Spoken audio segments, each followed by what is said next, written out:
नमस्कार, आप देख रहे हैं एवन उत्तर प्रदेश और मैं हूं आपके साथ अर्पिता माथुर। बुलेटिन की शुरुआत करेंगे इस वक्त की हेडलाइंस के साथ। स्वर कोकिला भारत रत्न लता मंगेशकर का निधन, अंतिम यात्रा में विदाई देने उमड़ी फिल्मी, गैर फिल्मी और राजनीतिक हस्तियां। पीएम मोदी भी हुए अंतिम संस्कार में शामिल।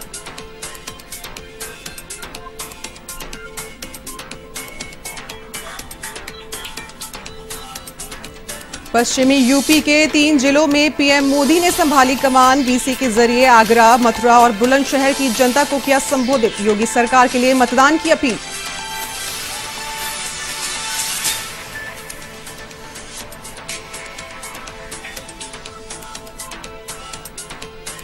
समाजवादी पार्टी के अखिलेश यादव ने आगरा की बहू और एलमदापुर विधानसभा इलाकों में की जनसभाएं। आलू प्रोसेसिंग यूनिट लगाने पर उद्यमियों को सब्सिडी देने का किया वादा। योगी सरकार पर लगाया किसानों और मजदूरों की उपेक्षा का आरोप।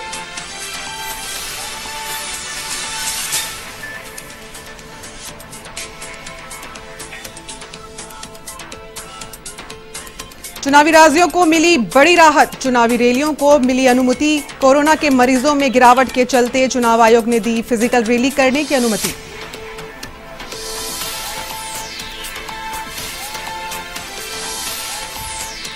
और यूपी के मुजफ्फरनगर में तेज रफ्तार का कहर, ट्रैक्टर ट्रॉली की कार से भीषण भिड़ंत, हादसे में 3 लोगों की मौत।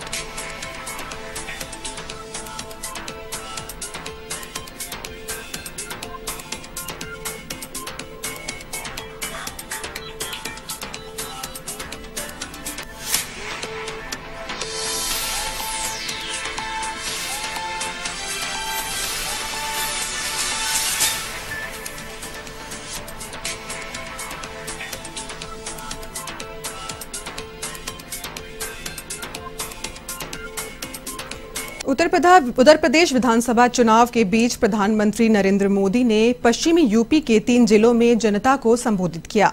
पीएम मोदी ने वीडियो कॉन्फ्रेंसिंग के माध्यम से आगरा, मथुरा और बुलंदशहर की जनता को जन चौपाल के जरिए संबोधित किया। आपको बता दें, कार्यक्रम में सूबे के मुखिया सीएम योगी आदित्यनाथ भी वीसी के जरिए शामिल हुए। शिवाजी महाराज के नाम पर रखा। मैं आज के इस वर्चुअल रैली के कार्यक्रम में आदरणीय प्रधानमंत्री जी का सानिध्य हमें प्राप्त हो रहा है।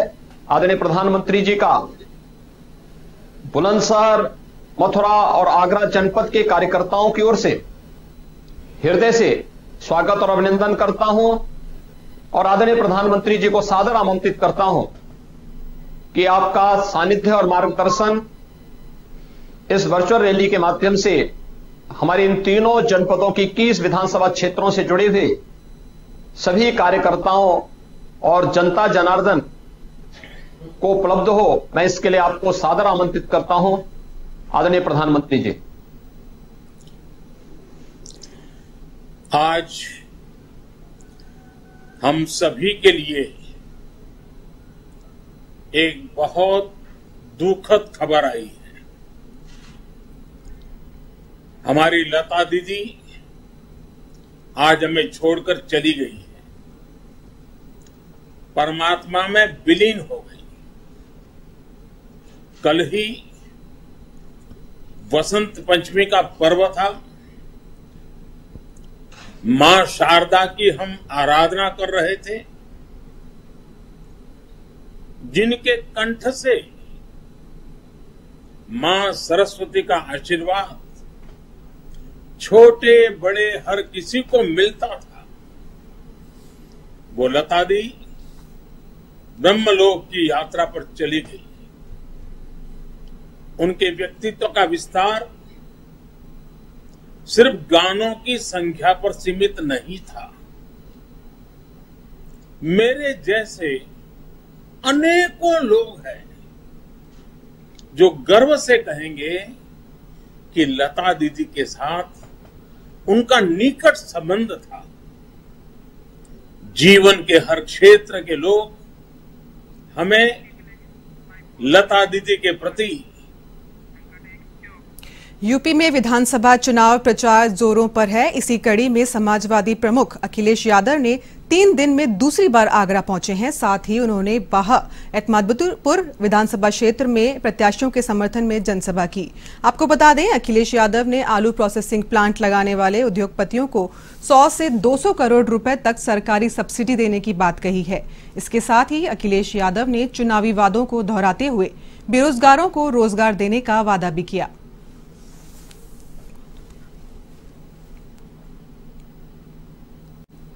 में भी समाजवादी पार्टी की जीत होगी। बीजेपी निराश हो चुकी है। बीजेपी के पास महंगाई का जवाब नहीं है, जिस तरीके से बेरोजगारी बढ़ी उसका जवाब नहीं है, बिजली उत्पादन की नहीं, किसान आज दुखी है, आय दोगुनी नहीं हुई, उनके खेतों को रखवाली करनी पड़ रही है। इधर जो बड़े बड़े आयोजन हुए कोई कारखाना उद्योग नहीं लगा है, इसलिए जनता को उम्मीद अब समाजवादियों की सरकार की बात करें। समाजवादी पार्टी में जो विकास कार्य को देखे और योगी आदित्यनाथ की सरकार में जो विकास कार्य देखे, उससे कितना अंतर पाया आपने? जो विकास की गति समाजवादी सरकार में थी, उस विकास की गति को रोका है। एम्बुलेंस को बर्बाद कर दिया जो गरीब की मदद कर रही थी। 100 नंबर से 112 कर दिया, लेकिन गाड़ियां नहीं बढ़ाई। इसी तरह पुलिस जो लोगों को अन्याय कर रही है, पुलिस को खुली छूट दी। आप देखिए, कोई सोच सकता था कि गोरखपुर में एक व्यापारी आएगा अपना कारोबार करने, उसको पुलिस पीट करके मार देगी। हाथरस जैसी घटना हुई। उत्तर प्रदेश को बदनाम करने का काम भारतीय जनता पार्टी ने। उत्तर प्रदेश के पूर्व मुख्यमंत्री और सपा के राष्ट्रीय अध्यक्ष अखिलेश यादव आज आगरा पहुंचे। आगरा पहुंचकर एतमादपुर विधानसभा में प्रत्याशी बीरेन्द्र सिंह चौहान के लिए उन्होंने वोट मांगे और साथ साथ भाजपा पर जमकर निशाना साधा। आगरा से A1 टीवी शाहिद रजा। देश में कोरोना मरीजों की संख्या में लगातार गिरावट के बीच राजनीतिक दलों को बड़ी राहत मिली है। दरअसल चुनाव आयोग ने राजनीतिक दलों को फिजिकल रैली करने की परमिशन दे दी है। साथ ही रैली के लिए ग्राउंड और हॉल का प्रयोग किया जा रहा है। आपको बता दें, रैली में आए नेता और कार्यकर्ताओं के लिए कोरोना गाइडलाइन का पालन करना अनिवार्य किया जाएगा। साथ ही सभी आवश्यक सावधानियां बरतने की हिदायत भी दी गई है।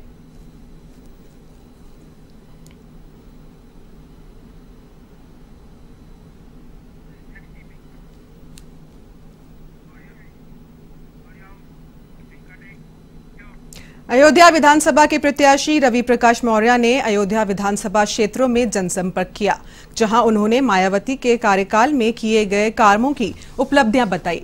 आपको बता दें, इस दौरान शहर के वजीरगंज जप्ती में उन्होंने लोगों से उनके पक्ष में मतदान करने की अपील की है। साथ ही उन्होंने कहा कि सपा, भाजपा और कार्यालय में कोई भी विकास कार्य नहीं हुआ है। मायावती के कार्यकाल में कानून व्यवस्था, बिजली व्यवस्था, सड़क व्यवस्था और कई विकास कार्य किए गए हैं।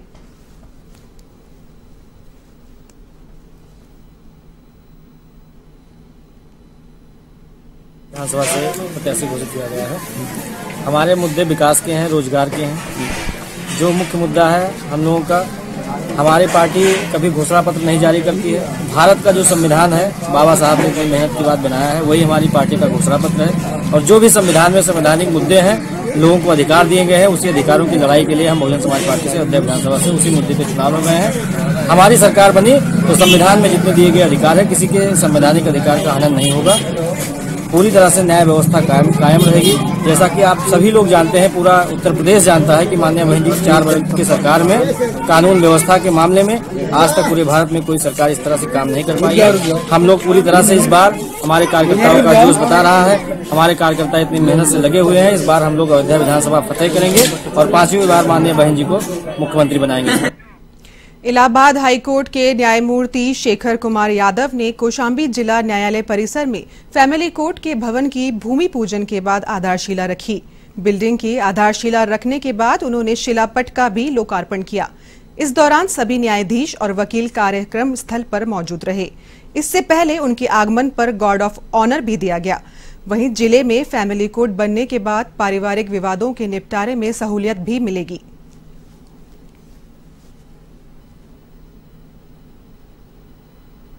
न्यायालय कौशाम्बी पारिवारिक न्यायालय का शिलान्यास हुआ है। जैसा कि पारिवारिक न्यायालय का कंसेप्ट है कि परिवार सुखी हो, किसी प्रकार का उसमें विद्वेष न हो, दुख न हो, लेकिन समय के साथ साथ कुछ देखने में आ रहा है कि पारिवारिक विघटन बढ़ता जा रहा है। तो शायद हमारे जो न्यायविद हैं, ऊपर के न्यायविद हैं, उन्होंने सोचा कि एक पारिवारिक न्यायालय का अगर गठन किया जाए, दोनों पक्ष वहाँ उपस्थित हों, कोई तीसरा पक्ष को अलाउड ना हो, तो हो सकता है कि इसमें समझौता हो सके। कभी कभी छोटी छोटी बातों को लेकर के एक बड़ा इशू बन जाता है। वो बड़ा इशू होने के नाते ये स्थिति यहाँ तक आ जाती है कि विघटन, जिसे तलाक कहते हैं, वहाँ तक स्थिति उत्पन्न हो जाती है। तो एवन उत्तर प्रदेश में फिलहाल इतना ही। बाकी तमाम खबरों के लिए आप बने रहिए हमारे साथ और देखते रहिए एवन टीवी। नमस्कार।